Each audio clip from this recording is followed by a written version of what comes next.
As many South Carolinians struggle with the rising cost of energy bills across the state, a new bill introduced in the South Carolina legislature is aiming to bring greater oversight and transparency to how utility companies set and change billing practices.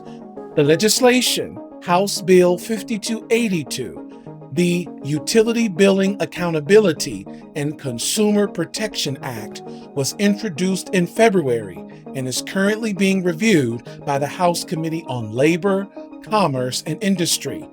The bill was introduced by Representative Robert T. Reese, who represents District 70 in Richland and Kershaw counties. Well, I tell you, the reason that this legislation came about was because I kept getting complaints from constituents about high utility bills, just not being able to keep up with rising energy costs. Even though they may not have a house note or they may not have a car note, that one thing that they could not ever count on not having was energy costs. Their household incomes were stagnant.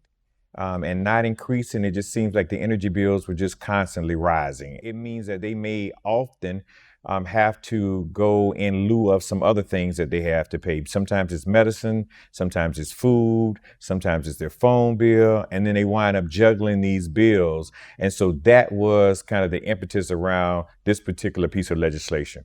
And so because we have lower energy costs than maybe our neighbors, doesn't necessarily mean that we're not paying a higher percentage of our household income in energy.